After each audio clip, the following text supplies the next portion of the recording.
We are back on the Rational Boomer podcast. Hopefully, your day is going well. It is Wednesday. We got a busy week going on, lots of things happening. And joining us today, as so often the case, Eric from Iowa. And Eric, I'm glad to have you back today. Well, thanks for having me. I always enjoy being on the show. Now, I want to bring something up because this happens on occasion. The other day, I did a live. And when I do a live, I have some moderators that come out live on TikTok. And I like doing it because, well, you heard it in the podcast yesterday, what the live sounds like. You get a lot of people asking questions. It's like an email show, but it's quicker. And I kind of like that. Anyway, in order to do a live on TikTok, when you're a guy like me or even a guy like Eric here, um, the Trumplafucks come out in force and they try to create chaos, try to start arguments, and they ultimately try to take you down. Now, the only way to fight against that is to have moderators, and I have a couple at least, TJ the plumber and Great Captain, and they're out there muting people and trying to keep negative people off the live so we can keep running. I like to at least go an hour and 15 minutes or so. And so they help me do that. Now, when that happens, it gets pretty chaotic. And sometimes people who shouldn't be muted or blocked end up blocked.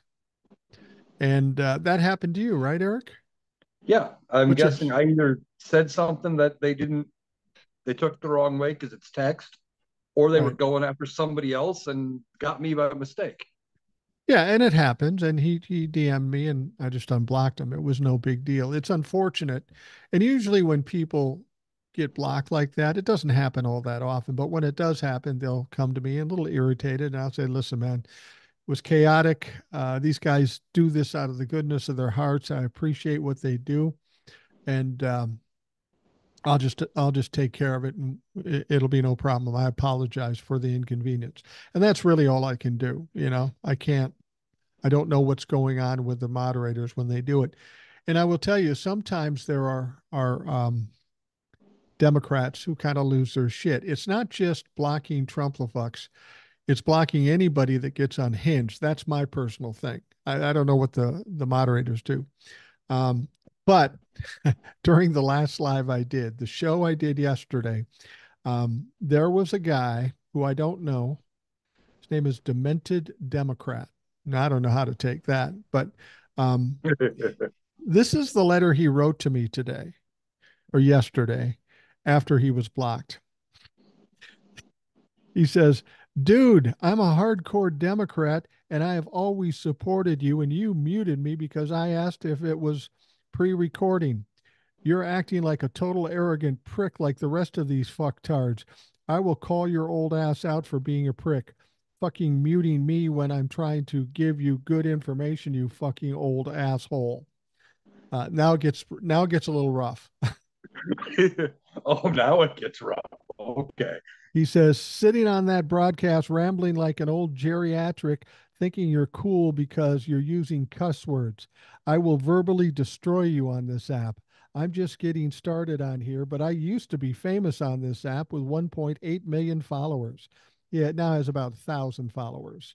Um, he said, I was the first pedophile hunter on this app, and I just came back because I felt the need to help Democrats. And I looked you up and respected you, but you're being an asshole muting people. I'm not some goddamn MAGA turd. He's a little riled up, wouldn't you say? Just a bit, yeah. Now, now, what I did do in this case, he was muted on that live, and after reading that letter, I blocked him. Whether he claims to be a Democrat or not, this man has some anger issues, and I don't need him in my lives because he's going to go after a Republican. It's going to be a whole shit show, and then we aren't going to be able to accomplish what we have to accomplish. He could have just said, "Hey, Mike, I got muted by accident. Can you make sure that doesn't happen again?" Sure, buddy, but he's got to call me out. And then he's got to tell us that he once had 1.8 million um, followers and that he was once famous on this app. I got news for anybody who's on TikTok, whether you have 100,000 followers or 100 million. Well, I won't say that. 5 million followers. You are not famous. You don't get famous by being on TikTok. And I'll tell you how I determine that. If I'm out walking around on a rare occasion, somebody will come up to me and say, "Hey, aren't you Rational Boomer?" And it's cool. It's exciting for me. But if you were truly famous, you couldn't walk down the street without being stopped 4 or 5 or 10 times. We're not famous on TikTok. We're notable in certain circles. We may be popular for this app, but that certainly doesn't translate into being fucking famous. So get over yourself, you dumb motherfucker. Exactly. I would have blocked him too. I mean, if you come onto anybody's page and they're doesn't matter what side they're on, if they're acting like that, you're just better off blocking them because they can do almost as much harm to your platform as somebody on the right. Well, absolutely. And it obviously doesn't take much to get him mad. And if he's that mad, who knows what he's going to do? That's why I'm saying if I didn't respond in the way he wanted, like being deferential, which I won't do, then he's going to get mad and try to do the same things that the Trumplafucks would do. There's one other thing I want to bring up, and I want to ask you about how I should respond. Well, I know how I'm going to respond to it. There's a lady, very nice lady, who's a listener, and she said, "Yeah, I know you talk a little salty now and again, but you've gone too far when you say pussy ass bitch, because that's demeaning to women." Now I get what she's saying, but I challenge you. Every time I call somebody a pussy ass bitch, it has nothing to do with women. I don't call women that. I call Donald Trump that. I call JD Vance that. I call Jim Jordan that. Um, I don't react well to people saying, "You got to change something." I don't change anything. You have the option to not listen or to listen. And if I upset you or if it's too far for you, don't listen. I prefer you don't. I don't want you upset. But people will constantly say, "You should do this or you should do that." And people have to understand why I came here in the first place after I retired. I'm tired of telling me what I can and can't do. I know who I am and I know what I have to say. And so far it's working. So why would I have somebody I don't know tell me how to change it? All you have to do is listen to the content of what I say. The last thing I would do is demean women in any way. To suggest that just because it's those words, well, in the 70s, those words might be directly about women, but in this new day and age, I can call you a bitch. I could call you a pussy ass bitch, and you could call me that too. Has nothing to do with gender.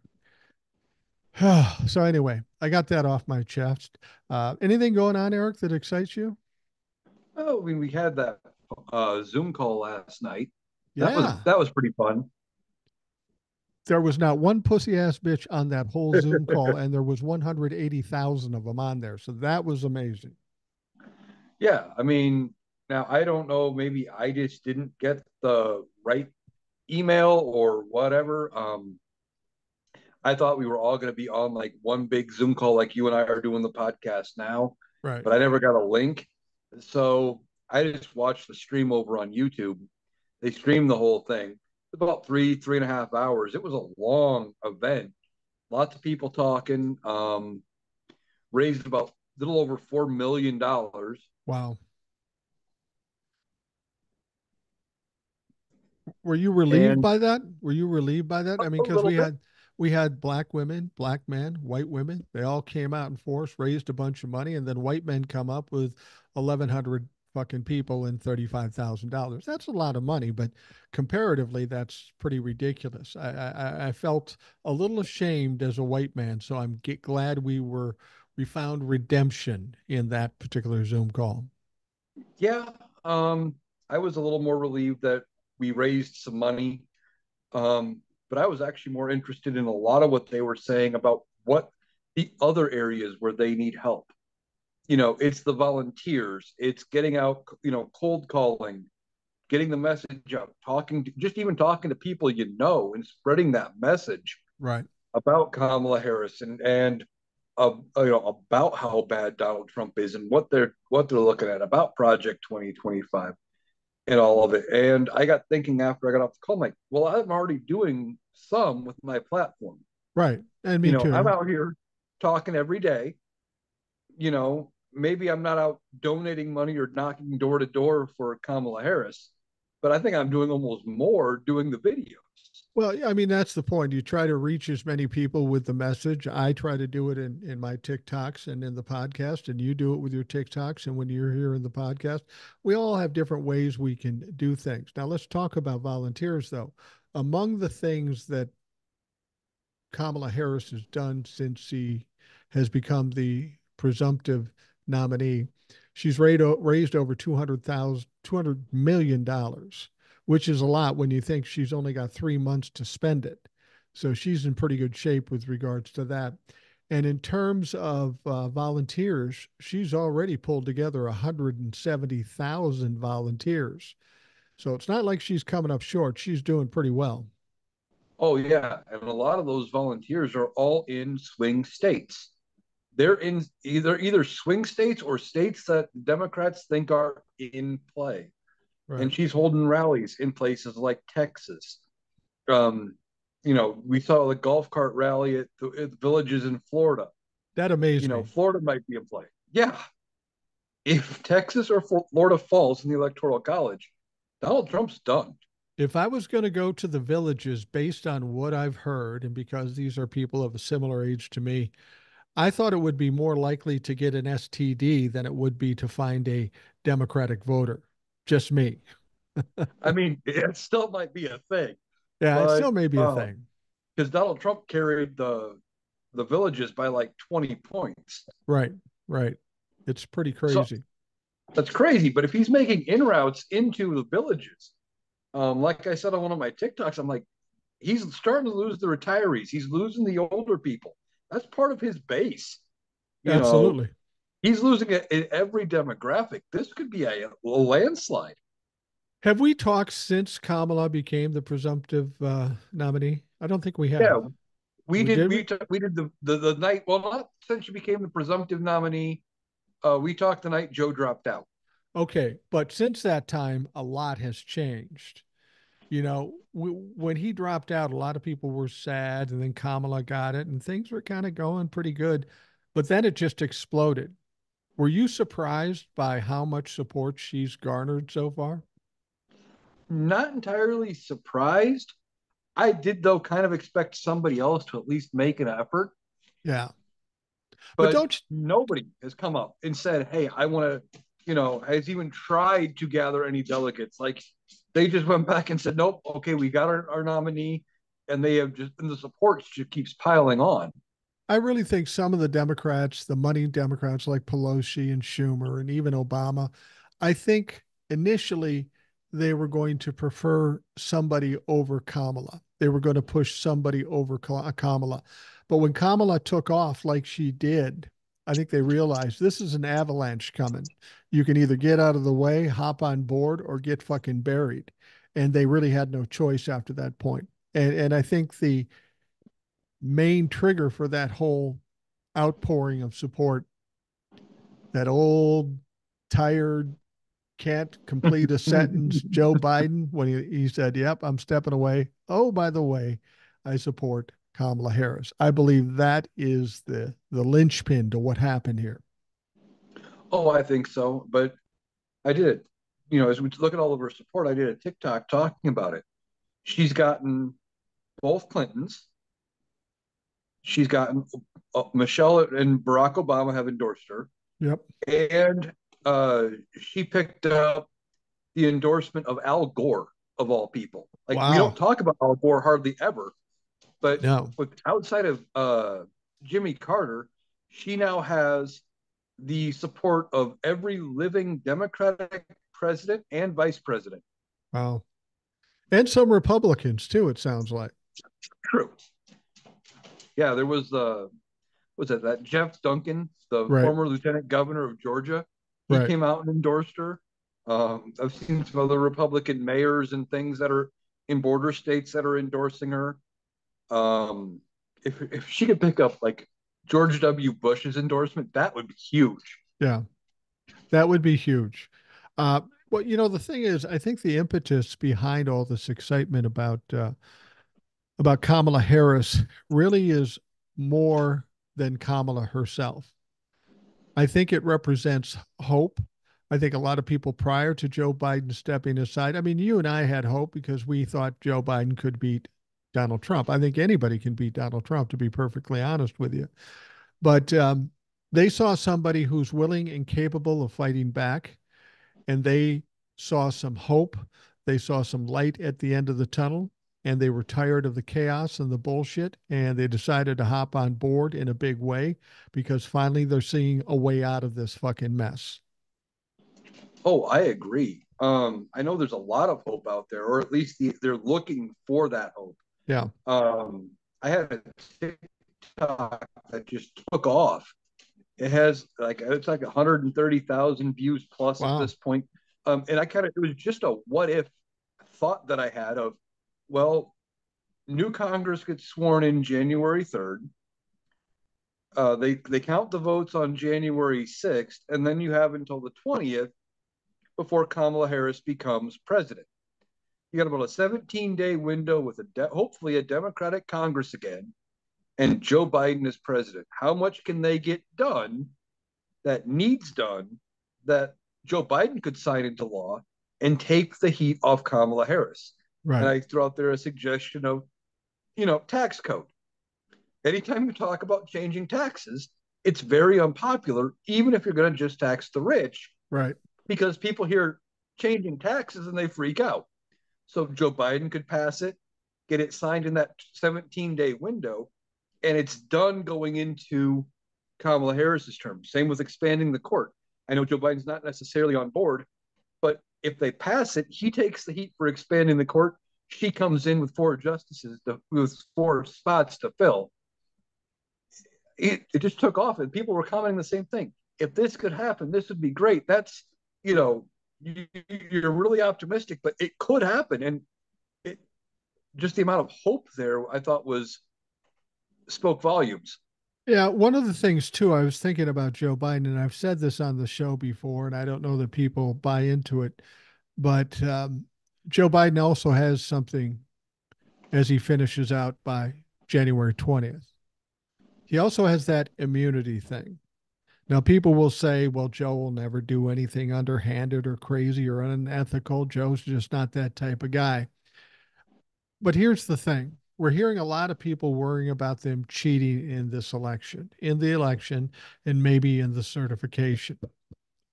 Now, Joe Biden has immunity. He has nothing to lose. He's not running for anything again. If we get to the election, if we get to the certification, and they're doing some underhanded shit, we got a president with immunity who can shut things down very quickly or change things around. And I hope he's at the ready to do that. And I think he would if he thought it was for the betterment of the country. Yeah, I think so. The one thing with that immunity, a lot of people forget, because I see a lot of comments on my page, that he can just unilaterally do a lot of things. And like he's not going to be able to put term limits on the Supreme Court by No, executive no. order. It still has to be within his powers. But if they tried to do something again like they did on January 6th, within his immunity, he could go in and send in the National Guard and say, if they resist, shoot them. Yeah. Uh, Give me SEAL Team 6. Yeah, exactly. Exactly. But there's a lot of people talking about this, and I'm wondering what you think about it. I tend to think that people, no matter how good the situation is, and our situation with the Democratic Party and Kamala Harris is as good or better than it's ever been in terms of momentum, fundraising, polls, all this stuff. Everything is going well for Kamala Harris, and we've got to keep it going well. But there's always people that will say, oh, but what about this? And a lot of people have come to me and said, look, what if they try to cheat in the election or the certification? My standard answer is, well, they tried that in 2020, so they'll probably try it again. The big difference is Donald Trump was the president then. Joe Biden is the president now. And even though they had the power, they still fucked it up. And then they start listening to what Donald Trump says, and they insist that he's some mastermind that has a specific strategy. He said in front of a couple of crowds, he says, you don't even have to vote. We don't need the votes. Now, in people's minds are that well, we already got this rigged. He's got election deniers in swing states, and they're going to not certify the election and stuff. And I think people are ramping this up a little higher than they should, and the media's adding to that as well. I I don't think ever being scared is a good thing in any time of fight you're in, and I think the media is trying to fuel that fire, and I think some people are sucked into it. Yeah, I think you're right. One of the things I said about it was, I think what he was doing is he's laying the groundwork for his "it was rigged" claim, Yeah, like that it was rigged against him. Well, I had all these people already lined up to vote for me, and I didn't win, so it must be rigged. I think that's why he say, and I think that he's also trying to convince his supporters, as they keep talking about how Kamala Harris has all this momentum and stuff, that his support is bigger than it is, and the media is misrepresenting what he's got for support. exactly. And if you've ever known a narcissist, they use that reverse psychology on you, you know? First of all, Donald Trump doesn't want to appear weak, so he's got to appear tough. Oh, we got so many votes, we don't even have a problem. You don't even have to vote. Not suggesting that they don't vote is saying, you're not important to me, but you might as well vote anyway. And that's kind of what he's doing. It's not like he's got some secret fucking plan that's going to upend this election. They couldn't do it in 2020 when they had the power. They certainly can't do it now when they have zero power. And let's understand what would happen if, say, we have these election deniers that are trying to not certify elections. Maybe I'm wrong, but they can't just not certify the presidential election. They got to decertify the whole election, senators, representatives, legislatures, and stuff like that. Well, It's it that's where somebody like Joe Biden might step in and say, "No, we're not playing that fucking game. We're certifying it on a federal level, and that's just the fucking way it is." well, they tried that in 2020 with some of these counties, where they said they weren't going to meet and hold the certification, and it went to court. Yeah, And some of them were Trump appointed judges who said, "Look, you are certifying it. You have until whatever time the deadline was to make it happen.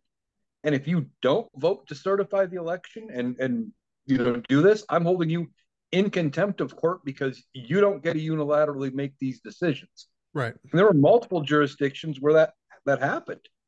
Um, and I don't think there's going to be too many Trump supporters that are going to be willing to face jail time themselves Oh, individually. They might consider it if they're part of a larger group, like they did on January 6th, where they thought they might have had a chance with some immunity, maybe from Donald Trump being president or whatever. But they're not going to try it just up on their own in just a little county or whatever. well, and let's say they try to drag this thing out, and they don't inaugurate Kamala on the 20th. I presume Joe Biden's still the president. If it's up in the air as far as who is the president, Joe would stay there until it's figured out, wouldn't they? The way I understand it is they would go, they if she doesn't get sworn in on the 20th. Now I could be wrong, and maybe one of our listeners knows better than me. But I think if she's not sworn on the 20th, and obviously then her vice president wouldn't be sworn in, it would go to the Speaker of the House, Hmm. which, if the Democrats win, it would be Hakeem Jeffries Right. True. True. until they figure it out. But he would be president until they figure out the results of the election. Yeah. People always talk about that. Well, if she steps or he steps down and she takes president, then the Speaker of the House is the vice president. That's not how it works. That's not how it works at all. But that's a good point, and that's what people don't understand. They keep worrying about Mike Johnson, and here's the deal. Uh, if there's a sure bet on anything, the sure bet is that the Democrats are going to win the House pretty substantially. And that would take place on January 3rd, which means by January 6th and January 20th, Mike Johnson wouldn't be the speaker because he'd be no longer in the majority. It would be Hakeem Jeffries. So, you know, I'm willing to deal with that if they want to fight over it. I got to tell you, if I'm a Republican and I got Kamala or I got Hakeem, I don't know if I want to go with Hakeem because Hakeem's a little tougher. He ain't Yeah. gonna fuck around. And on the whole, we were talking about the certification. I just want to throw this out there. Well, and with the new Congress, I've been seeing comments and I've done a couple of videos on it. If for whatever reason, on January 3rd, when the new Congress gets sworn in, Mike Johnson is not responsible for swearing in the new members of the House. Right. He has nothing to do with it. First thing they do would be hold a vote to elect a speaker. If Democrats have it, expect one ballot. We get Hakeem Jeffries. It's done. He gets sworn in, and then he swears everybody else in. Right. Right. And Mike Johnson has absolutely nothing to do with that whole process, so he can't gum up the works with the new incoming Congress. No, and I've looked into this too because I've heard people say this. Um, there is wording in the Constitution that a Speaker of the House cannot refuse to swear in a duly elected official. They just can't. It's very specific in the Constitution. So even if Mike Johnson were the Speaker of the House, he can't just say, "I'm not certifying you. I'm not swearing you in." So I think the media tells you enough to be scared because that's what they want to do. And I think there's just a lot of naysayers in the Democratic Party that want to find something to worry about. Let's take it a step at a time. Let's get Kamala rolling to the point when the election happens that it's so decisive, maybe even a landslide, nobody can question it. And I think Yeah. we're headed that way. Oh, I do too. I've even said though, and just in a video I did earlier today, um, when I was talking about like these county officials trying to not certify their county or whatever, if we roll over and we win by such a wide margin, where them not certifying that county, even if 100% went to Donald Trump, it would change the vote. Then it doesn't matter. They can do No. whatever they want, but she's still going to win the state, still going to win the electoral votes, and it won't change a thing. Yeah, there are people absolutely terrified. And I get this question 10, 15 times today. And I just keep telling them, why are you looking for things to worry about? Let's take it a step at a time. It's going to be fine. We're actually in a better position than we have been in a long time. Why not be positive and fight hard instead of crying in the corner that you know something horrible is going to happen? I just don't understand that attitude. I think part of it is just because in normal pre Donald Trump era of politics, we knew what we could expect. Right. Donald Trump would, anybody else would have won in 2016 instead of Donald Trump as a Republican and got beat in 2020. They would have slinked off and they would have been probably out of politics. They just would have enjoyed their retirement and moved past. And because he keeps coming back and because the Republicans have latched onto him so hard, and he seems like because the media is not reporting him correctly, he seems like he's untouchable, which he really isn't, but the No. media doesn't want to tell us that. Well, he isn't untouchable. He's been touched a number of times. He's lost lawsuits. He's been convicted 34 times. We have a sentencing date coming up, on September 18th? Um, Yeah, Whatever comes out of that is going to have a huge impact on Donald Trump and the Republican Party. And they're already getting their ass kicked. This is going to be another fork in their side to take the air out of them. And I think people tend to forget that because there's so much other crazy bullshit going on. What do you think is going to happen with the sentencing? I go back and forth. I think he's going to get confinement of some kind and potentially delayed until after the election. But then again, depending on how bad he pisses off was it Judge Marchand between Yeah. now and then? because he's now arguing, well, the whole thing needs to be tossed out because of this immunity thing. And with how he goes with his grievance on all of it and how that all plays out, might also change the judge's opinion of what to do with this sentencing because he's not showing any remorse. No, well, the thing about it is he's already pissed off the judge pretty substantially. He sent the mouth breathers after his daughter. He's uh, violated the gag order after he was admonished and punished for it the first time. I mean, this guy's shown no respect for the judge or the court, and I'm sure he's already pissed off. There's something else that Judge Marchand said. They always tried to make this claim, well, he's running for president. And Marchand, as much as said, is doesn't matter. This isn't about running for president. This is about laws that are broken, and that's how we're going to deal with it. He's pretty conservative. He's pretty cut and dried. I think he may get a jail sentence. I think there may be something with regards to the extra violations of the gag order, too. It's hard to say exactly what happens.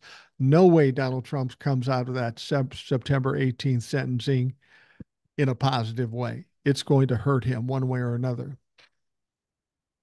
No, the only way he comes out of that out of that sentencing with any sort of positive thing on him is if it comes down to they just give him a money fine and a slap on the wrist, which I don't think they're going to do. No, But if they that's can't. all he gets is money, I mean, I don't think they will. But if that's all he gets is a money fine, then yeah, he comes out smelling like a rose for him. But it's not going to be good, no matter No. what they give him. I think public opinion. It's good right before the election. It's going to be swinging public opinion right back around on him, highlighting the fact he's a 34-time convicted felon.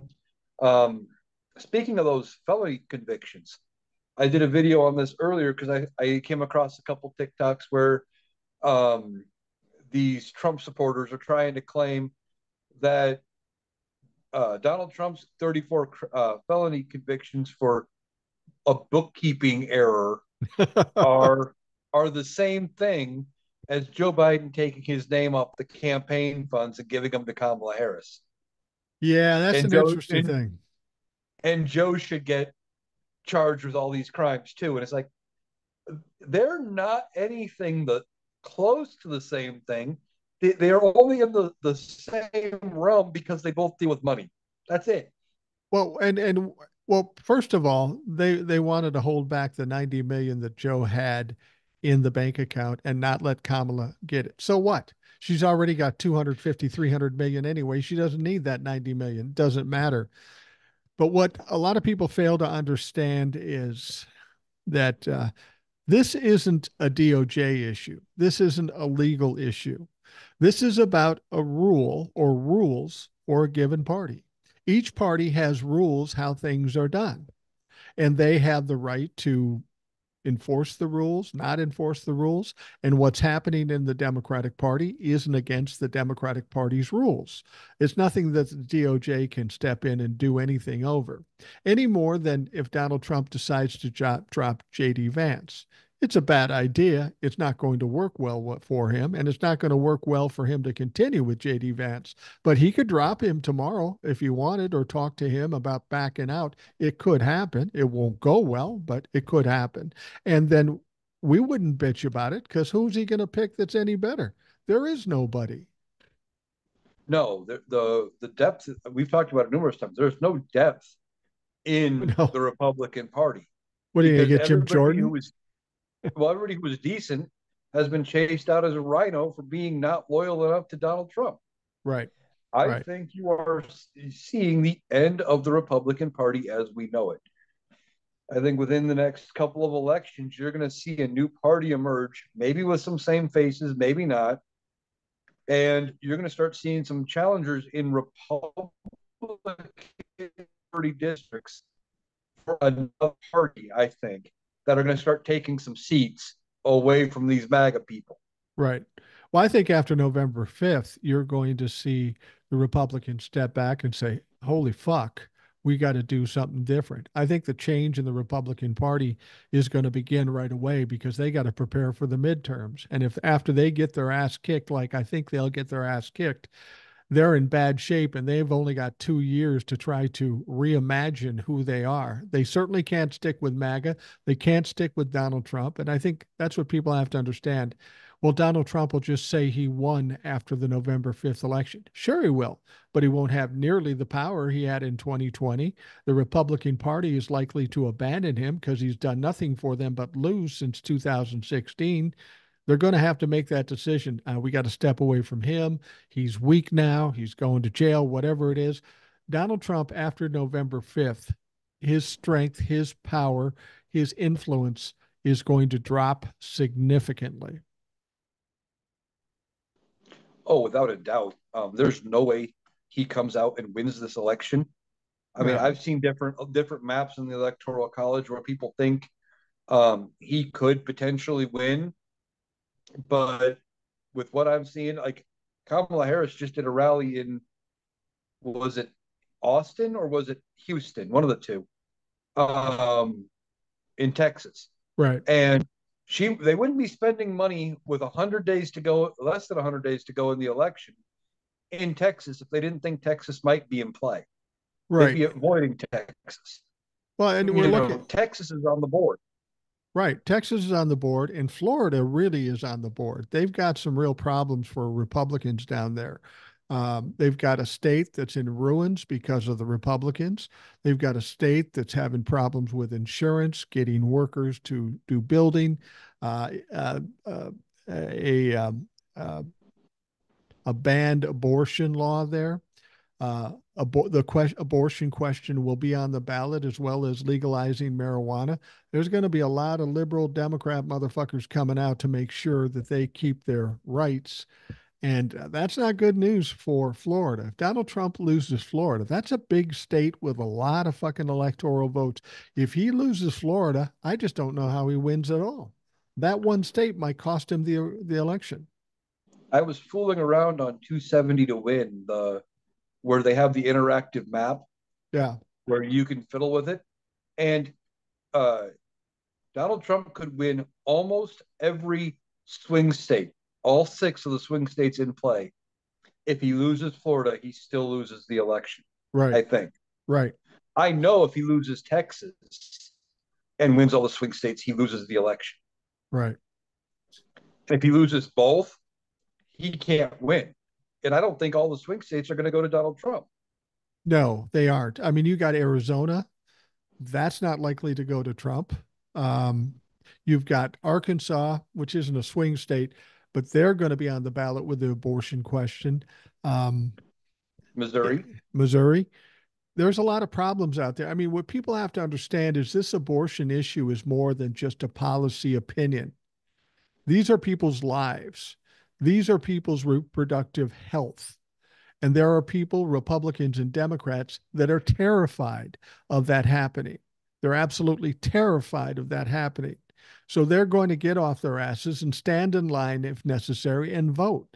And that was the worst thing that the Republicans did. And they did it prior to the 2022 midterms.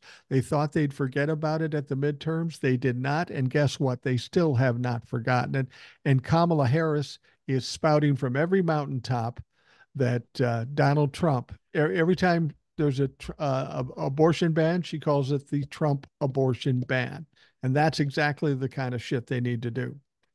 Exactly. I know you mentioned me in your live yesterday Mm-hmm. and Iowa. I think Iowa's in play Do you really? because just yesterday, Monday, um, the Supreme Court ruled that their abortion ban can take effect. Right. We're less than 100 days to the election, and that just took effect. 3 months, people are going to remember. You know, it's not like they've had to live with it for a year and a half. This Right. is still going to be fresh when they go to the polls. Some people are going to be getting their absentee ballots here soon and voting early with weeks of this thing under their belt. I think Iowa might be in play because of that being put into effect so late. Well, we've talked for a long time, and I'm willing to bet that even a month ago, you would not have said that. You wouldn't have said that Iowa was in play a month ago.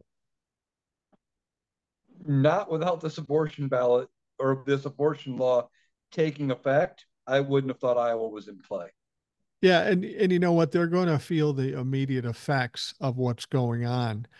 We know we hear the stories from Old Soul about Texas and some of the other states, Arizona, that this is happening in, and you know Arizona has that abortion ban essentially too, and that's going to get people out. That's why I'm saying I don't know how it's not a landslide. That is a huge issue. It means people's health and their very lives. To think that people aren't going to come out in droves to vote against or vote for reproductive rights, I don't know what they're thinking of. No, I agree with you. It's um, going to be huge in a lot of states. Like I said, I didn't think Iowa would be in play until this law took effect.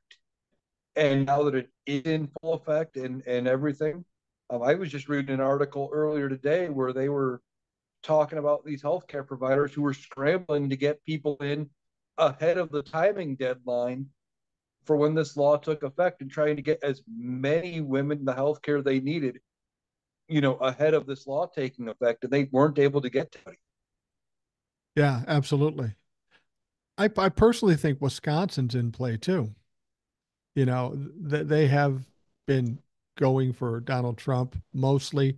I think Biden won in 2020, but Wisconsin's kind of up in the air. But I think as we go along, Wisconsin is turning more blue, at least for the presidential election.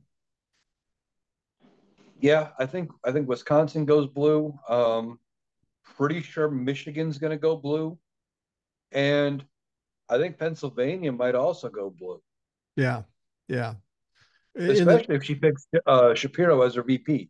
right, exactly. And we'll talk about that after the break. We're going to take a break here in a minute. We'll talk about the VP thing because that's coming down to the wire. Um, on that, and that may or may not have a big effect on her. Um, but if we're talking about Arizona possibly flipping, Iowa possibly flipping, Florida, Texas, if those four states flip, Donald Trump cannot win. No Republican can win. No, I mean they would have to flip some Democratic seats just by losing Florida or Texas alone. You start talking all of them, there's not a way in, and then you're starting to get into the territory of how Obama won both of his elections Right. with huge electoral numbers. Right, exactly. And the thing about it is what is so interesting is when Joe Biden was still running and people were a little concerned about that, we would have never considered these things, even with the abortion thing. It has a lot to do with the momentum that Kamala Harris has and the abortion issue. Um, it's hard to stop a runaway train. I've said it before. If Republicans think they see a light at the end of the tunnel, it's just the Kamala train going to run their shit over because it's really coming that Yeah, fast. pretty much. I mean, I thought Florida might be in play with the marijuana ballot measure, the abortion ballot measure, but then you talk about the villages having rallies for Kamala and the support that she got there. I think it really is in play, and Donald Trump should be terrified. He should be terrified. And the thing about it is, I think part of it is too, over and above the parties. I think people are tired of Donald Trump. They're tired of the chaos. They're tired of the noise. And quite the opposite of Hillary Clinton, I think people like Kamala. She's got a personality that they can attach themselves to. Oh yeah. I know the Republicans like to bash on her for her laugh and the fact that she dances and stuff, but I think that's what a lot of people like about her is she seems like an everyday person. She doesn't seem stiff. She seems approachable. She seems Yeah. like she'd be fun to be around. And where Hillary didn't, No, she she didn't didn't. come across as likable necessarily. Right. Right. Well, Where, she was you know, establishment. She was establishment politics, and people were trying to push away from that. We didn't know what Donald Trump was all about. We do now know what he's all about. But I think we're going to break here in a sec, but what I will say is that I think that the Democrats took notice when Hillary ran, and they are not going to make the mistakes they made with Hillary. I think you're going to see Kamala every fucking where, all the time, all day, every day. She's not going to not reach some states. She's going to go to every state, probably multiple times, and she's going to do the opposite of what Hillary did. Oh, I think without a doubt, she's going to seem very approachable. Just out, like you said, she's going to be everywhere, holding a lot of events, and she's not going to count that a state is probably going to go her way just because it always has. Maybe California, maybe Minnesota, just because, like you said, Minnesota's been safe for so long. Yeah. But I don't think she's going to count on any of them, even if it's only a one stop in the next 100 days or 98 days or whatever's left. I think she's going to be around in a lot of the states where she thinks she has a chance of winning. I think Kamala and the Democratic Party appreciate there's more to lose here than just the presidential election, and they've got the right amount of urgency behind this to make sure that doesn't happen. All right, Eric, we're going to take a quick break, and we will be right back.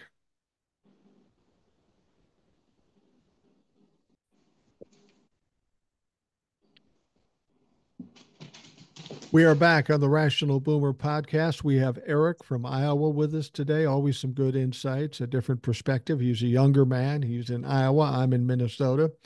But we've talked a lot about what's going on over this past couple of years in terms of the election upcoming in November.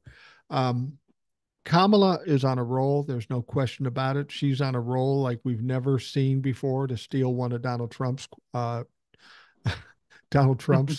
comments, but it really is true. What the amount of momentum, the amount of support, and the amount of fundraising is truly unprecedented. And now we're all waiting to find out who she's going to pick as a vice president. And the list of people I've seen on her vice presidential nominee prospects, I don't think she can really make a bad choice, especially compared to J.D. Vance on the Republican side. I mean, we say it all the time. She could pick a ham sandwich and make a better choice to JD Vance. But the three names I saw were was it Mark Kelly, Mark Kelly, the Arizona senator. Arizona senator, Josh Shapiro, and your governor Tim Walz. Yeah, that's exactly right. Now, some people have said, well, it makes sense to take Shapiro because it's a swing state. It'll help her win the state. But I've also heard people say, the idea of getting a governor or a senator from a specific state to help win that swing state, people really haven't done that. They've kind of discounted that whole prospect. There's other things to be considered, like, for example, with Obama.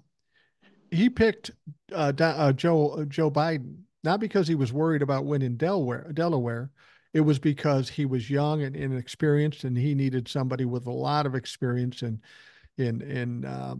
international affairs and dealing with Congress and all that stuff. So that's why he took Joe Biden. And that's what somebody else has said too. She needs to pick somebody she can work with and can be as strong as she is in areas she's not as strong. So that has to come into play as to who she picks. I agree with all of that. The other thing I threw out there on one of my TikToks was she's also got to be looking toward 2032, Right. assuming she wins two terms, because if she wins, and that's for whatever reason, she's got a health reason or personal reason or whatever, we assume she's running in 28. Yeah. Well, her vice president, ideally, you would want to set up to potentially run for their own term after. You Right. pick somebody older, we're right back where we were with Joe Biden. Right. And we may derail ourselves, or we'd have to pick somebody else entirely, which isn't always a bad thing, but it's something for her to consider. Well, and the thing about it is, I mean, they did that with Biden when they took Hillary Clinton. So it isn't unprecedented where the vice president doesn't run after the two terms of their president. So, um, but I think that's partially why Roy Cooper from North Carolina dropped out. You know, he's an older guy. I don't know how old he is exactly. Or maybe he didn't think he had a chance. And instead of being embarrassed by not winning it, he just dropped out and said, I'm going to be governor of North Carolina.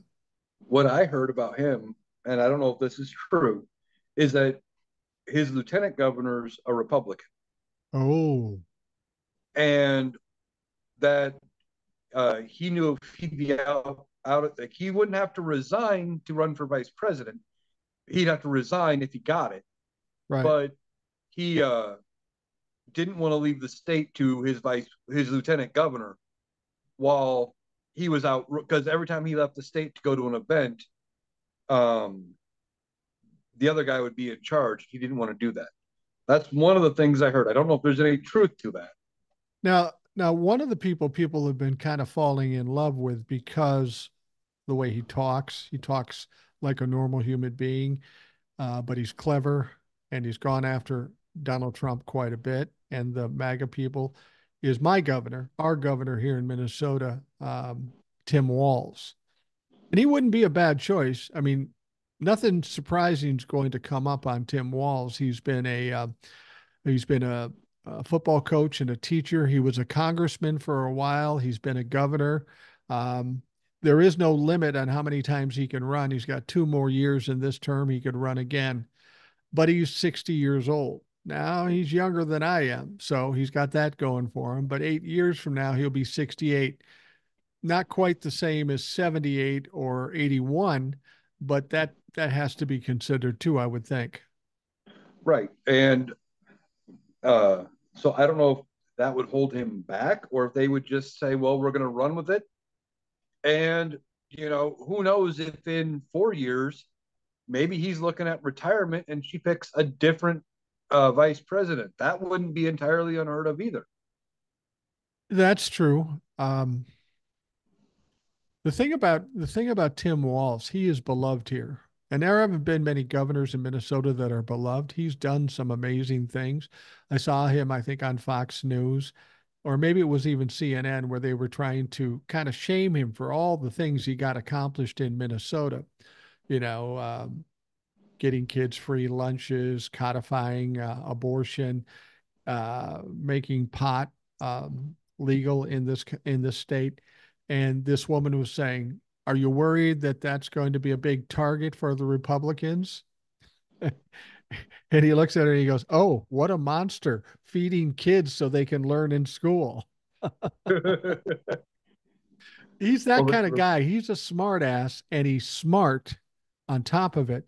And you put him in a debate with JD Vance, it's not going to go well. It's just not going to go well. no, the clip I saw was he was talking about something, and he used a good analogy about giving people equal rights. He referred to it like, oh well, there's only so much pie to go around, and people act like there's only so much pie. So if I give some pie to you, there's not as much pie for everybody else. That's not how it works. There's enough pie for everybody, Right, right. and he just really common sense about it. I liked that little comment. I think he'd be a good choice. Um, I don't think she can go wrong with anybody on her short list, and there could be somebody we haven't heard of yet. Well, there's always the talk of Buttigieg. I don't think he would be a bad candidate either. And I think the idea that, well, you can't have a black woman and gay man on the same ticket. I think we've transcended this whole color thing and this gender thing. I think it's been such a mess over the last 8 years with Donald Trump's involvement. People are just going to be happy and relieved if we can get out from that fucking dark cloud. Oh, I agree. It's been a mess, and it's getting worse because he keeps doubling and tripling down on the stupid stuff he says, and he's scaring people. Like I said, she could run with a ham sandwich as her running mate. I think it wouldn't matter. No, I don't think it does. I will say this too. I said that Tim Walz is 60 years old and wondering if that's too old.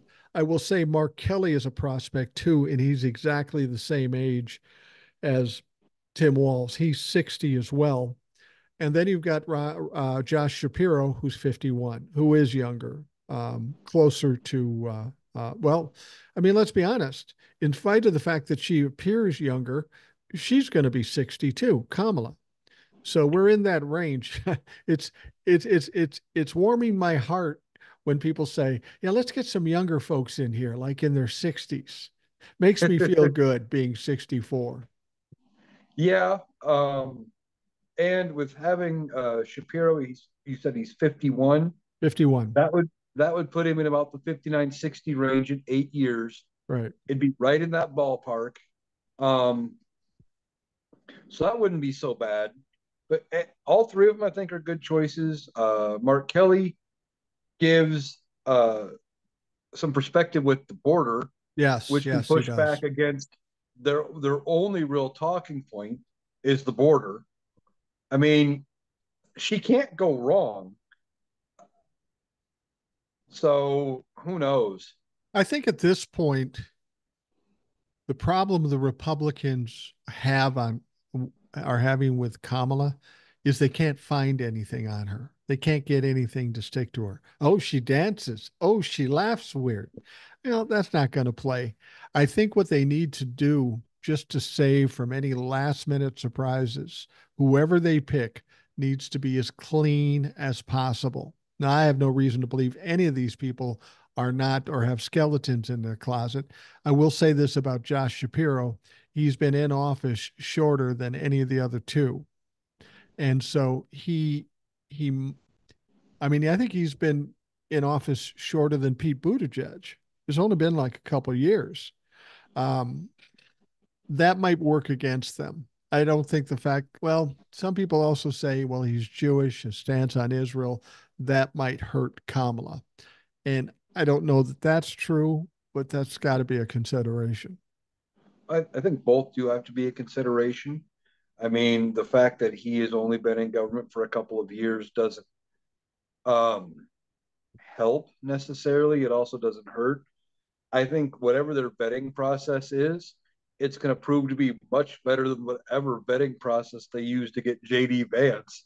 I mean, it seems like every day something worse and worse comes out about JD Vance. And, Donald Trump can't walk away from JD Vance. He He, put himself in a no-win situation there. he really did. I think with JD Vance, they didn't vet him at all. I think Don Jr.'s buddies with JD Vance pushed dad to do it, knowing dad's easily manipulated. And Donald Trump said, we don't have to vet him. I say he's in, and I'm the smartest man in the fucking world. So just do what I tell you. And like always is the case, whenever Donald Trump makes a decision, it's inevitable that he fucks it up. And he fucked it up big with JD Vance. I mean, Donald Trump has plenty of problems on his own, but you throw JD Vance into the mix, it's fucking ridiculous. Well, I don't know if there's any truth to this, but I did hear some rumors that that 45 million a month that Elon had supposedly promised Donald Trump. Yeah, I heard that their part of the condition was he was only going to give him the money if he picked JD Vance because they both came from the tech industry. right. Well, and I also understand that JD Vance is kind of tied to Peter Thiel, who's a big tech billionaire, who also happens to be gay, oddly enough. But uh, there's been some push from Peter Thiel too to make JD Vance. And of course, the reason they want JD Vance as the vice president is because they want favorable decisions when it comes to the tech industry, whether it be with Donald Trump or presuming that JD Vance would win the presidency after Donald Trump's next 4 years. Um, which is all pie in the sky bullshit that's not going to happen. But these fuckers are throwing a Hail Mary. They're hoping against hope that they're right. And I'm afraid to say you would think they'd be smarter than that. Elon Musk supposed to be one of the smartest men in the world. I haven't seen one thing that would suggest he's smart. Everything he's done has been fucked up and dumb. Yeah, I agree. He's not nearly as smart as he wants you to believe. And then they wanted favorable rulings, like you said, with the tech industry and stuff like that. But I just don't see how, even if for some miracle Donald Trump wins the presidency this time around, I don't see how the Republicans could turn around and win in 28 with JD Vance. No, They no, couldn't. absolutely not. I think that with JD Vance, I mean, JD Vance's incompetence is truly amazing. I mean, it's just fucking unbelievable. He's like a punching bag. Every time he gets punched, he comes back and gets another one. Like for example, when he was talking about he was talking against women who were childless. What did he call them? Childless cat ladies. Childless cat ladies. So then he goes on TV and they say, "You got to clean this up. You got to fucking clean this up." So what does he say? He says, "Well, of course I didn't mean it that way.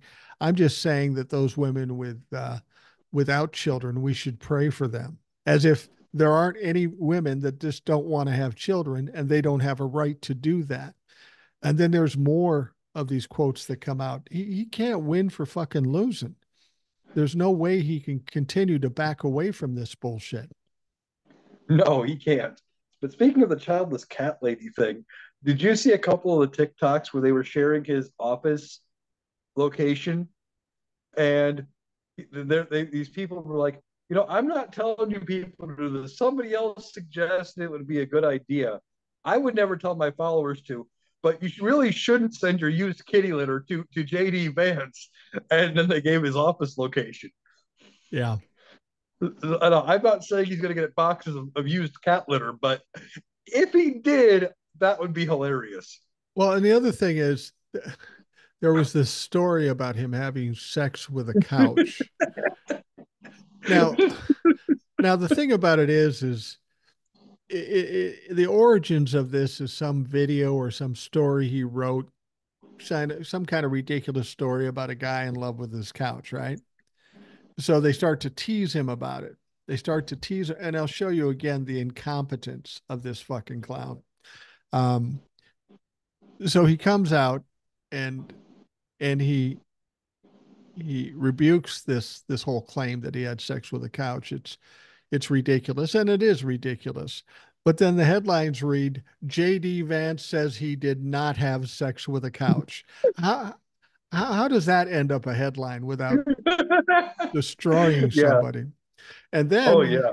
and then he's on stage recently, just not thinking. And he says, "Yeah, I'd love to have my wife come up here and talk, but if I did that, I'd end up sleeping on the couch." Oh, fuck.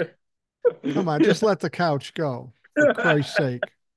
Oh, the jokes write themselves. Oh, they do. I've been trying, I have been trying to avoid that one just because it's, you So know, silly.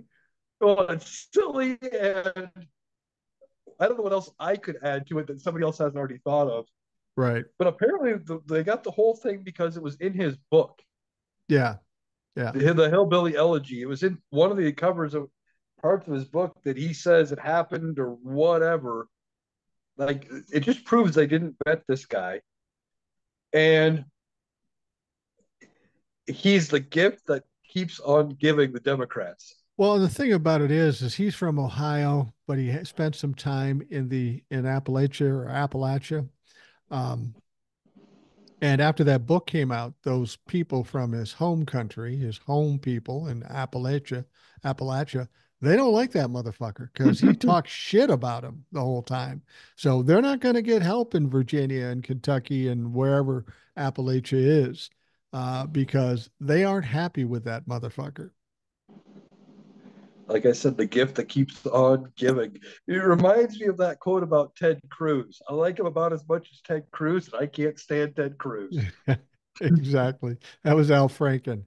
I like Ted Cruz better than anybody in Congress, and I fucking hate Ted Cruz. Yeah, That's a great that's the quote. quote. That's the Yeah, motherfucker we need to get back is Al Franken. That's who, frankly, if she could get away with it, he'd be a perfect vice president.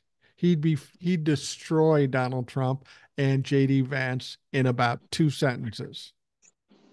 yeah, yeah, probably. He's old though, Um, too. yeah, one name that did come up in one of my comments they were talking about not as VP, but just somewhere in her administration would be to get Liz Cheney somewhere in the administration. And it just reminded me, I don't know if Biden did it. I know Trump did not, but even Obama did. There was a longstanding policy that you would always pick one person of the opposite party for Yeah. one low level cabinet position, kind of to try to unify the country. Yeah. So maybe that's something she could do. I think Liz Cheney would be, if you're looking for somebody like that, she would be a good pick. Yeah. She'd probably be the best pick because that would make the Trumplefuck's head explode. That If too. if the one person was Liz Cheney. Now, something else interesting. I had people contacting me a lot when Project 2025 came about. Everybody was worried about it. And I said, let's not get too afraid of it because it's not likely to happen because Donald Trump will not win. Um, but then it did get out there. A lot of people talked about it, and I was a little surprised that people grasped it and they ran with that motherfucker. And it got so bad. So many people understood what Project 2025 was. Donald Trump and MAGA and all these fuckheads started to run away from it. Oh, I don't know anything about that. Oh, yeah, your name's in it 300 times, Donnie. So that's not, that we're not buying into that. Well, something happened yesterday. Um, the chairman or the director of Project 2025 was forced to step down. His name is Dans, I think. Last name is Dans. And he was forced to step down because of the mess that Project 2025 is. And I've even heard some people suggest that they might just throw Project 2025 out because it's so damaging to the Republican Party. I hope they don't think that's going to help because you guys Well, fucking invented it. And even if you throw it out now, that doesn't mean you're not going to bring it back should you get into power. right. Well, what I saw was he was kind of forced out because they said he had fulfilled everything he needed to do with the project about getting it, embedded into the Republican platform and everything else, and that the project was going to go on without it. It was the article I saw. Well, hopefully, yeah, that could be. That's what you would say. So let me understand this. You did such a good job. You accomplished everything we want you to accomplish. So now you're fired. That doesn't make a lot of sense. There's more to that It's story. It has Republicans. nothing to do with what they're suggesting. It's the Republicans. What do you expect? Yeah, no They're shit. the experts at saying one thing and make you believe two things at the same time. Yeah, yeah, absolutely. But that's just one of many things that is hanging around Donald Trump's neck that he has to try to shed, and he can't. He's trying to step back and soften his approach on abortion. Well, that's a little hard to do when you went on national TV and said, I did that. I'm proud of it. That's what people are going to see in the ads and such. And now Kamala has $300 million to run that down his throat. It's this is typical Donald Trump. Do something because he thinks he's brilliant, fuck it up, and then try to back away from it, but not be able to do it. He's not going to be able to back away from the abortion issue. No, he's not. It's going to be hanging around his neck all the time, and like you said, she can just run ad after ad of clips of him saying, "I did that, and I'm proud of it." Speaking of ads that she can run where um, she can use his words against him. Have you seen the one ad from her where Donald Trump's on stage and we're going to have a situation where she's running and they're going to say, I'm the prosecutor and he's the felon.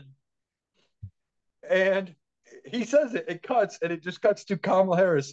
I am Kamala Harris and I approve this message. Well, she also said something, we're talking about this possible debate between Donald Trump and Kamala Harris on, I think, September 10th, or is it the 18th? The sentencing's either on the 10th or the 18th, and the debate, I'm I guessing think the that, sentencing's on the 18th, the debate is on the 10th. Uh, yeah, if that sounds Donald right. Trump decides to show up.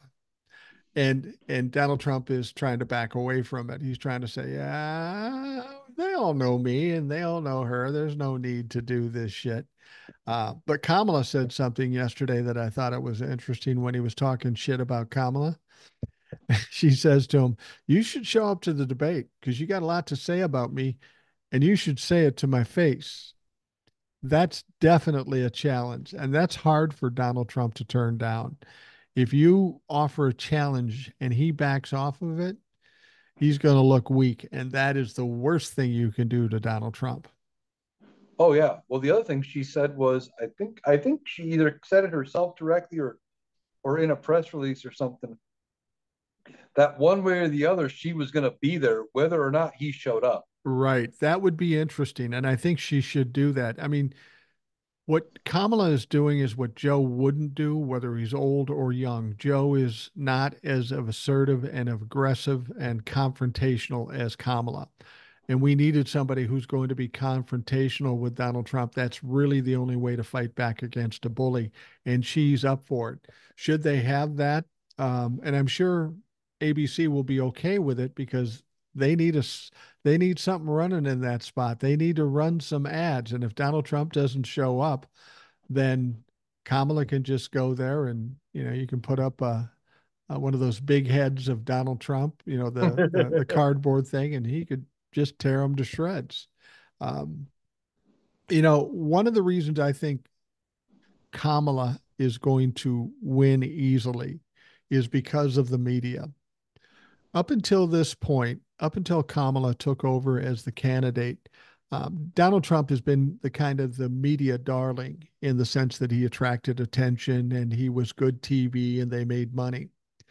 Now Donald Trump is kind of being played out as, well, it's the same old shit. It's getting boring. And all of a sudden, Kamala is the big story. And I think we're going to see more of that in the media between now and November. They're going to focus a lot on Kamala. She'll do exactly what Donald Trump did in 2016. I think so, except they're going to be focusing on her because of how much support she has, because of the good things she's doing, not because she's just outlandish and ridiculous like they did with him. Well, and she has one thing that Donald Trump had in 2016, but she's better at it. She's great at sound bites. And those sound bites are crucial because they get played, they go viral, and she knows how to do that. I mean, hell, she's on TikTok now. Last time I saw, she had like 2 videos and 3 million followers. Is probably five now. People are just attracted to her because they finally see some redemption in this whole thing. We've gone through a lot of shit in the 4 years I've done TikToks. It's been all about the same shit, and I'm getting tired of it too. I want to focus on those things that better the country as opposed to just trying to save the country. Exactly. Like I said in one of my emails, I want to go back to the time when news isn't a roller coaster every single day. And Yeah. I want to be able to just go out and say, hey, you know what? Kamala Harris and the Democrats got universal health care passed, or they got school lunches paid nationwide, or whatever good thing they decide to do. I want to be able to go out and tell that, not, you know, well, we got to go out and vote and put in all the work because Donald Trump says, well, you'll never have to vote again if he's elected. Yeah, I don't want to. I'm tired of talking about Donald Trump and the fear and the negative of what he may bring. Let's get some positive stuff going, and let's start talking about the stuff that helps the American people. Yeah, I want to talk about positive things like codifying Roe v. Wade, getting rid of Citizen International, the work of the Congress to do the right things as opposed to just blocking everything. A president who is doing the things they're supposed to do. I think even Republicans are fatigued by the chaos and the ridiculousness that we've gone through for 8 years. I think even some Republicans are just saying, fuck it. She's a Democrat, but at least we can get things on the right track. We can figure out the Republican thing later, but we can't go back into what we've been in for the last 8 years because of Donald Trump. Yeah, I think you're right. And with all the Republican support she's getting, the endorsements she's getting, et cetera, um, I think they're focused on getting past this election, getting Donald Trump and his base out of their party Yeah, and moving forward. But I fully expect November 6th that they when they announce that, she November 5th, if she wins already, and November 6th, it's as part of his uh concession speech, which I don't think he's going to give much of a concession speech, but it's no, going to be, I'm announcing my candidacy for 2028. Come vote for me. I fully expect him to re-endorse or to announce that he's running 4 years ahead of time as some sort of a, I'm going to stay out of prison this way and right. keep giving me money type grift. And I just don't think he can last. And I'm not talking about death necessarily, but his body won't hold up, his emotional state, his cognizance won't hold up.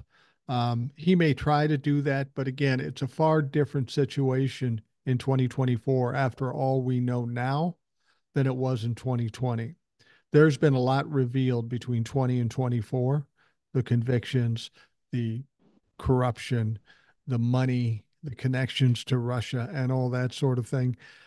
He may say that, but I think a lot of Republicans will say, yeah, go away, Donnie. We've had enough of your bullshit. You've already cost us two elections, desperately putting us in a desperate situation. We don't need you anymore. He may announce a run for the presidency, but the Republican Party is not going to get behind him after getting their ass kicked in November. Oh, no, I don't think they'll get behind him, but I think he's going to make a bid because he's going to be grasping at straws. He's going to be desperate to stay out of prison.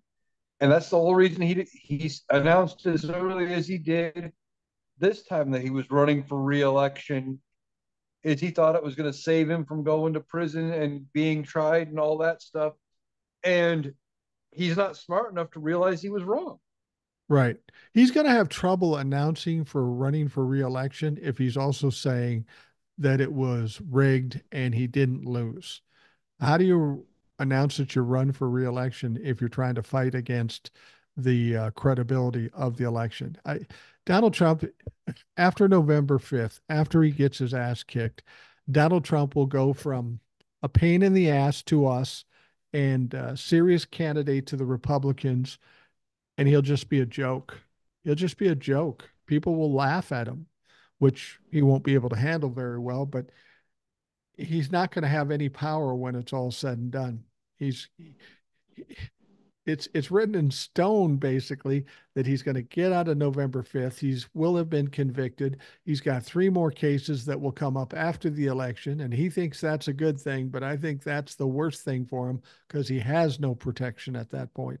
He has nobody supporting him. He has the idea of him running for president is fucking ridiculous. So I think his time is short. We're here at July 31st, 2024. By November 6th, the slide will be steep and quick.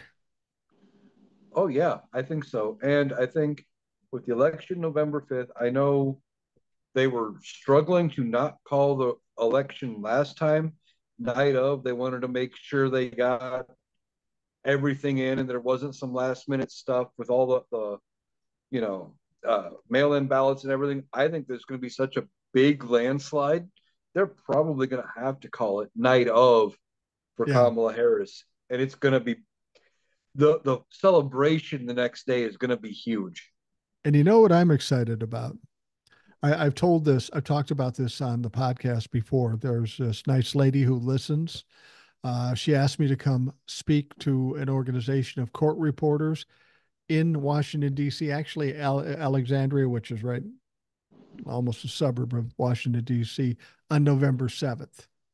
So my wife and I are flying to Washington, D.C. on November 7th. We'll give our talk, but I'm going to be running around, and every MAGA I see, I'm going to use my catchphrase that I didn't intend to become a catchphrase, but every one of them, if they're still rooting for Donald Trump, I'm going to go, motherfucker, please. And you're gonna have one really, really big suitcase, and you're gonna stuff me inside it, right? Yeah, absolutely, absolutely. I could probably use some backup because, but my wife's pretty tough, but that's not a good look for a former teacher and grandmother. So she's probably not going to be much help. No, I'm excited to be there. The idea of going to DC 2 days after the election. It's funny when I've talked to this lady before, wonderful lady, and I appreciate that she even thought about me to do this. It's a great honor. But she said, "Now, Mike, I know you think Joe Biden's going to win. This is when Joe Biden was still the candidate, but we have to be prepared if Donald Trump wins, and we have to handle it properly." I said, "Marianne, you're not going to win. I'm going to be right. I'm going to be right, and I'm going to be giggling like a fucking schoolgirl when I get there." But she's trying to prepare me if Donald Trump should win. I think she's probably changed her point on it. She's not trying to be objective about it. She can see the writing on the wall. And I'm looking forward to coming out there. Don't know exactly what I'm going to be talking about, but I'm going to be smiling like a motherfucker because Kamala Harris will have whipped his ass. I look forward to your TikToks and a podcast from DC. Um, Especially if you can do a video pod.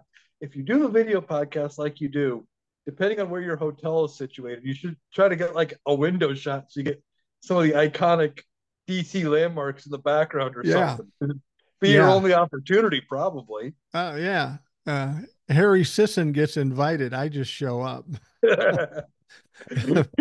My wife and I were talking about, yeah, we should get a room in the Watergate. That'd be kind of cool. I don't know if we'll do that because the event's in Old Town Alexandria, I think, which is beautiful. I've been to Alexandria before. It's a beautiful place. I'm looking forward to it. But it's going to be interesting to feel the vibe in Washington, D.C. on November 7th. I don't think, I think it's going to be jubilant.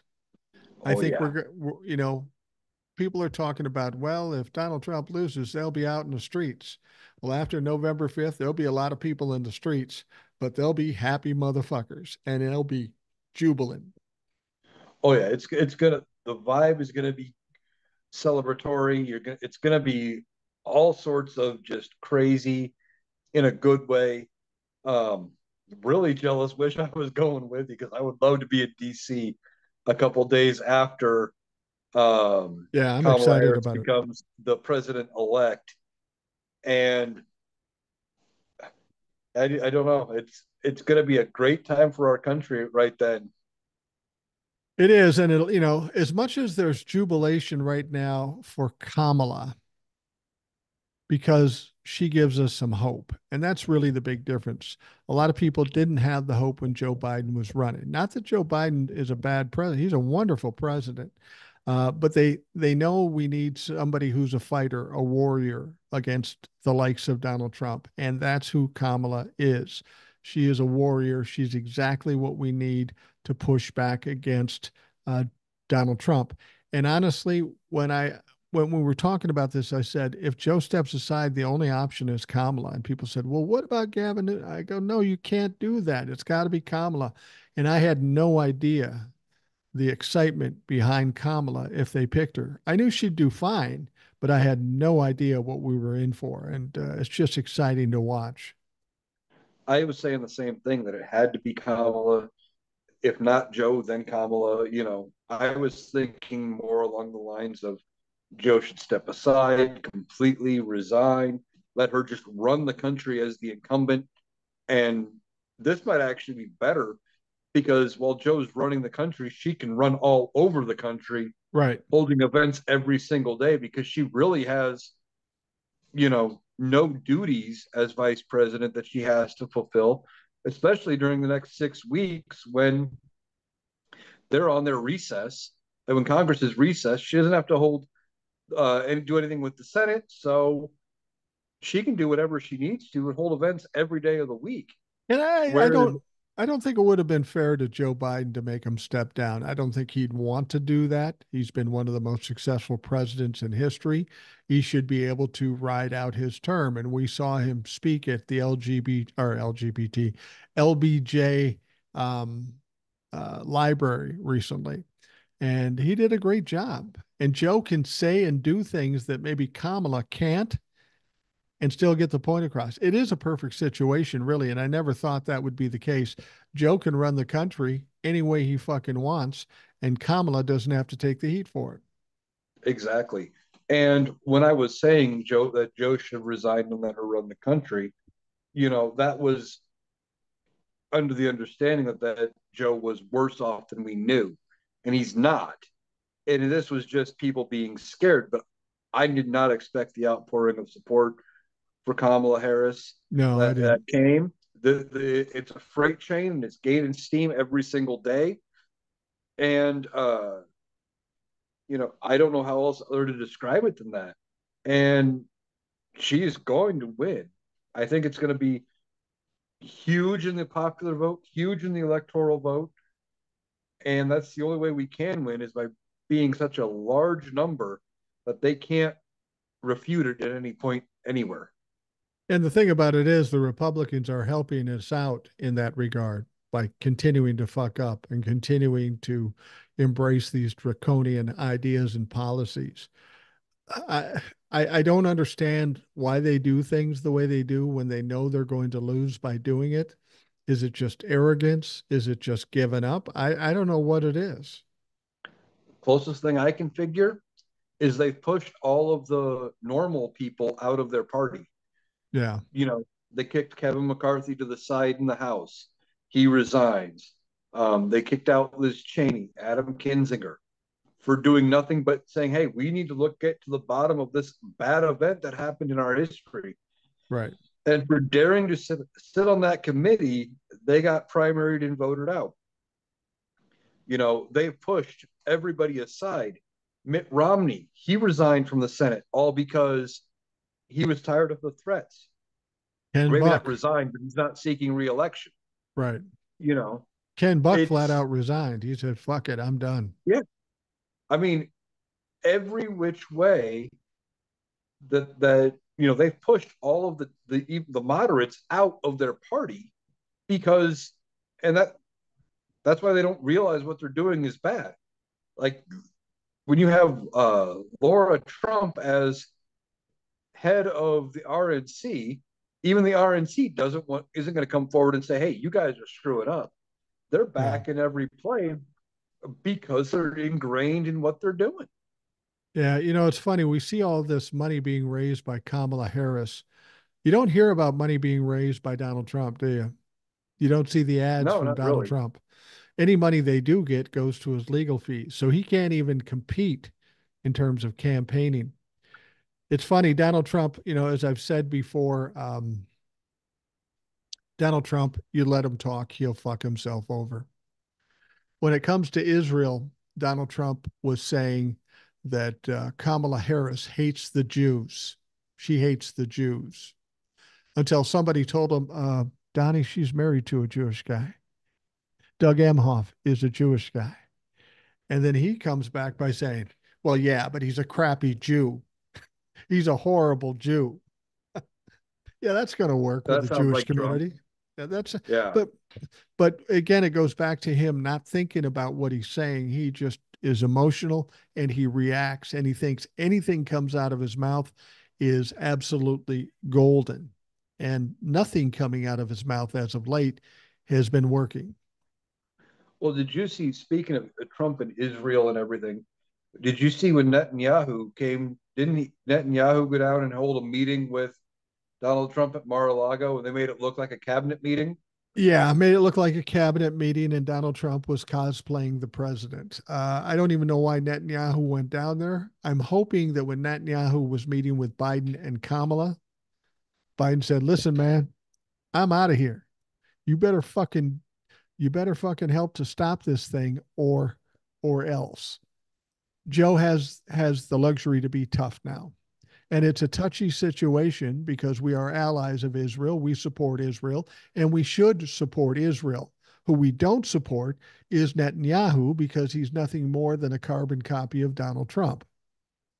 Right. But somebody was saying there's, what is it, the Logan Act, Yeah. which says, like, unless it's your job to meet with foreign dignitaries and foreign leaders, you are not to meet with foreign leaders if you're an American citizen. Well, Donald Trump met with a foreign dignitary, a foreign leader. Well, he'd be in violation.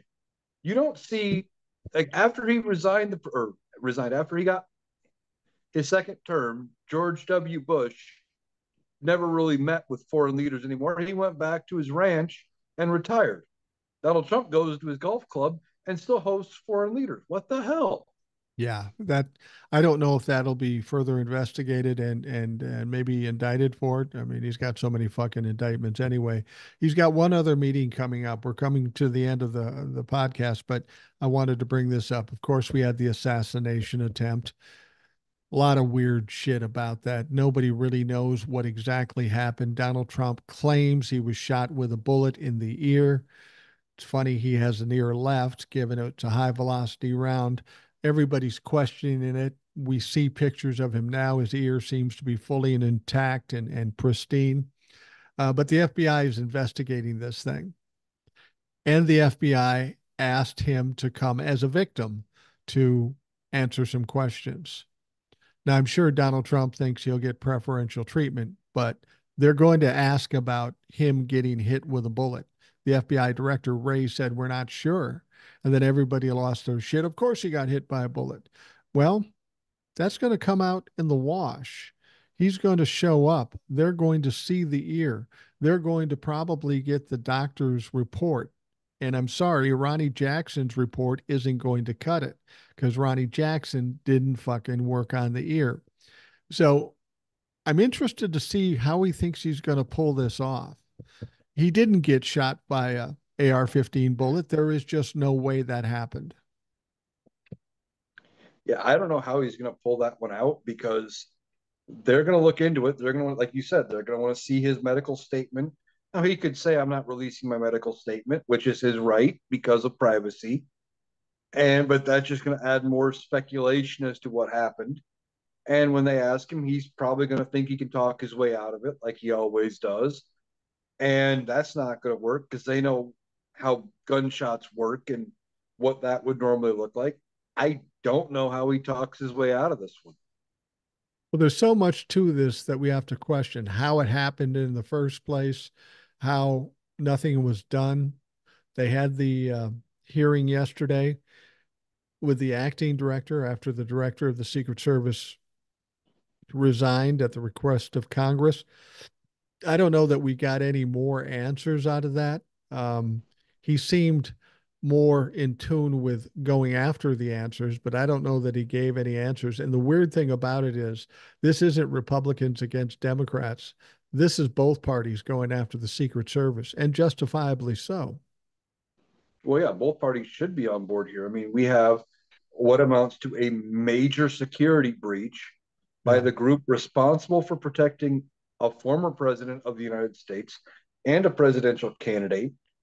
And I thought I saw something where they said that this guy had been like that law enforcement had been notified of this guy up to 90 minutes ahead of time. Yeah. Like they were at least aware of him being around open, even if it is an open carry state, etc., that he was at least in the area with a weapon Right. 90 minutes before. And then he was still able to get access to that roof.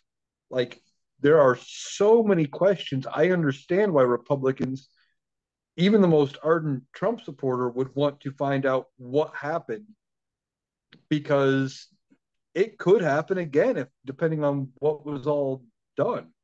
And the funny thing about it is, after it happened, the Republicans thought, oh, this is a sure win for us because people will feel sorry for him. If I talk to 100 Democrats or independents, I guarantee you 95% of them will say it was staged. Now, whether it was staged or not doesn't make a difference. If people believe it was staged, they certainly aren't feeling sympathy. Yeah. Either they're going to think it was staged, or if not staged, they think something was at least up with it. Like, the whole situation seemed very weird. Now, it's unfortunate that two people lost their lives over this. If it was staged and that led to it, as I've said before, those people responsible for staging it need to be charged Yeah, and face, absolutely. the appropriate penalties for it. But there's just so much bizarre that happened around this whole thing that unless they get to the bottom of it, I think this may be talked about almost as much as the Kennedy assassination as far as conspiracy theories go Yeah. until they figure out what happened because we don't know. It doesn't none of it makes any sense, at least with the Kennedy assassination, the the, the story of it with Oswald shooting uh, Kennedy makes sense. None of this makes sense. No, no, it doesn't make sense. And when Donald Trump sits down with the FBI, there's one quote that comes to mind from an old TV show. And that quote is, Lucy, you got some splaining to do. And and I think he does have some explaining to do, and so does the Secret Service. Well, Eric, we're going to wrap things up for the Rational Boomer podcast. Hey, thanks for coming in. I was wondering what I was going to do tonight. I did a live last night. Um, I'm still building up some more emails. So I'm glad you came in. Give us your perspective as to what's going on, and we'll keep our fingers crossed that Iowa flips to blue. Well, thanks for having me. I agree with you. I'm hoping Iowa flips. Like I said, with that abortion measure just having been implemented with less than 100 days to the election, it gives me reason to at least think it's possible. Yeah. Um, but I always love being on the podcast, so Well, I'm more than willing to come back. and before we let you go, you should remind folks where they can find you on TikTok and YouTube. If you aren't following him, you should be. Um, he's of the same mindset that we are here on the Rational Boomer podcast, and he's one of us anyway. He ended up on this podcast because he's a listener, and anybody who's a listener has the opportunity to be on the show. But let us know how they can find you. So either at TikTok or YouTube at Analytical Iowan, ANALYTICALIOWAN, one word. I'm on there either spot. If you are watching the video podcast, I put in my name on Zoom. I did put the correct spelling down there underneath my picture, so that might also help some people find me that way as well. Yeah, absolutely. So definitely check him out. I watch him every day, and you should too. And I unblocked you, so that's good. That's Yeah. good. All right. For those of you listening, I want to thank you for taking the time out of your day to do that. I hope you have a great day, and we'll talk to you again tomorrow.